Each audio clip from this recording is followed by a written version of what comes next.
Hey, what's going on, guys? Hex Competitive back again today with a brand new video, and always down in the title below with the topic we're talking about today. So, Masamune, no revenge, and or Masamune-kun, no revenge. So, first episode, I want to say I was very pleased. You can even go to Crunchyroll. Everyone's giving it 5 out of 5s. It's a very good show to start off. Very strong start. It, gave a little bit of characterization behind our main character, Makabe, and he's this like hot guy that all the girls fawn over, but because we get inserted to the first episode, and basically he's actually nervous and shy too, and he's like just now getting the hang of, oh, these girls are fawning over me. I know I'm good looking, but now they know I'm good looking, and he's just like learning how to like react with it. I mean, he doesn't really necessarily take advantage of it all the time, but he does at the same time. But in this episode, we actually learn that he's actually a very good character too. He's a nice, down to earth guy, even though he has an evil plan to go after his past love, Aki, who denied him whenever he's little, younger, and fat. But there was an underlying message in this first episode I got, and because this takes place in high school, it's the fact that this is us in high school in a sense. Because a lot of people, like, depending on how good looking you are, a lot of girls would be like, well, I don't know if I want to be with him. I'd rather be with the jock, the guy that's nice fit, he's good at sports and all these other things. So I was kind of like, this is us in high school. And or at least this is how we think, because some people in the show, like he states like, so this is how it works, whether you're hot or not, and it's how people think, and that's how we usually thought. We'd always go to school making sure we look good. Maybe there's a certain girl we want to impress and something like that, and we kind of change our personas and who we are as people, in high school at certain times, but this kid won't even eat like any high calorie meals. Besides this, he eats his bread. He's like, I'm gonna have to go home and do extra crunches, and that's not how it works. You don't get fat from eating like 1, 2, 3 days of just bad food. If you work out all the time, yeah, in a week's notice or so, you may notice like, whoa, I'm getting a little. Maybe I put on a couple pounds. You may notice that, but this guy's just like, no, I can't eat any of that. No, but now let's talk about Aki, the other main character that he's actually chasing. Aki's a girl that is called the Cruel Princess. All right, so she's just a dick. Basically, is to sum her up. She's a dick, and at the same time, she hates guys. So we do get that characterization of, hey, she's not just a dick, she just hates guys. And we actually see her being a lot nicer to girls. I want to know the reason, why does she not like guys? There has to be more of an underlying reason for that. Why does Aki not like guys? And that's just something that just kind of baffles me right now. And it's kind of what could it be? There has to be more. And that's something I'm gonna be paying attention throughout this show, because that's a plot point. That's a little plot point there.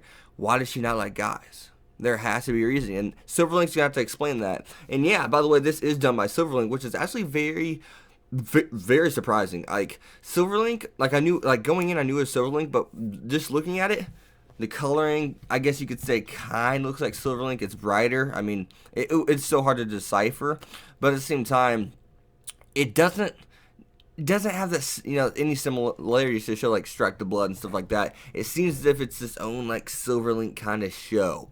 Given I haven't seen a lot of Silverlink, but it definitely doesn't feel like Strike the Blood, and I know that's one of his big money makers, and a lot of people like to try to make somewhat similarities to their big money maker shows. Like literally, Silverlink's OVA is selling like 10K Blu-ray discs. I'm like, whoa, but that's besides the point. So Aki actually gets caught. So our main character gets a trump card, and this is how he really kind of gets into Aki's life, per se, because Aki usually just shuts down anybody, right? If you guys have seen this already, you guys know what I'm talking about. But she eats a lot of high-calorie meals, so that means she must work out a shit ton, too. She would have to. She eats a lot of high-calorie meals. Like, she had, like, 3 trays full of, like, sushi, fried eggs, bacon, and, like, I don't even know, fish. It's all, like, deep-fried stuff and stuff like that. I was like, whoa. And she had 3 trays full. And that's how we got in. That's his trump card, because he actually stumbles in, upon her eating that, and he's like, and she's just kind of embarrassed, like, don't tell anyone. So now I kind of want to jump towards the end here.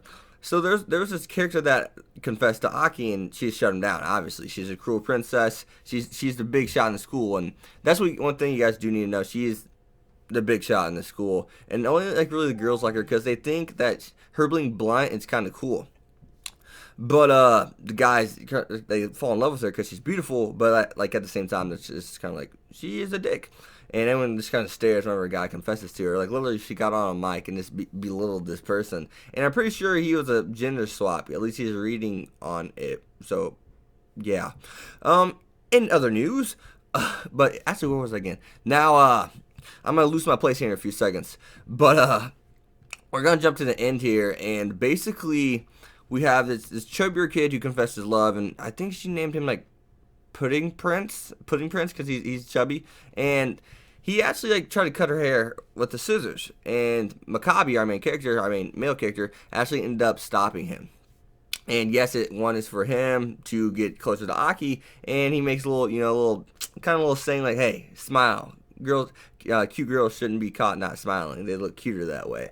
And she just kind of blushes. But in the next scene, he goes to his locker and he gets a letter called Pig's Foot, and that's what she called him whenever he is fat, back whenever he is younger. But so she found out about him, right? So the thing here is, okay, he's Pig's Foot. What of it? That's what he used to be. That's what he used to look like. Now he looks like a different person. I mean, I don't think that's gonna affect our main character at all. She could show the world, hey, this is what he looked like as a little kid. But all the girls are just gonna be like, well, I mean, damn, look at him now. I mean, that's what they're gonna be. It's like, who cares what he used to look like? He doesn't look like that now, so who cares? He's the hottest guy in school.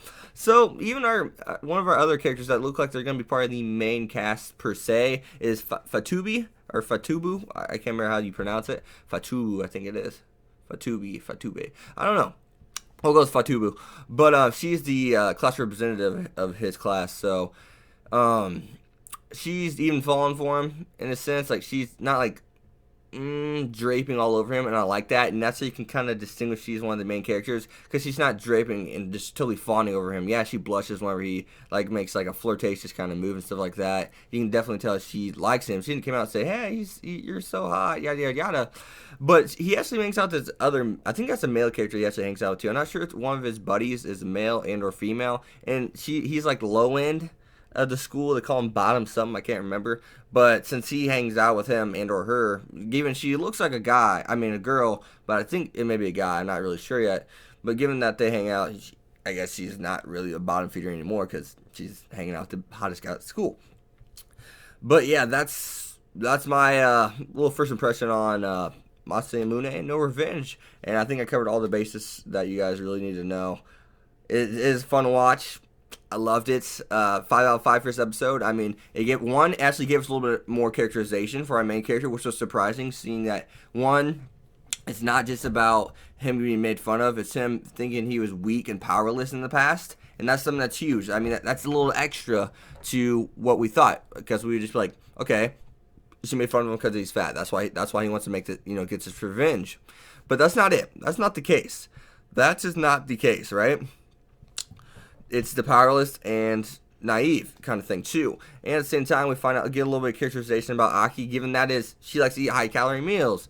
And at the same time, we find out she can basically find background information on anyone. So we do get that's not really characterization in the sense of being able to find background information, but it's a little kind of like background info in itself. Like, hey, we know she can do this, right?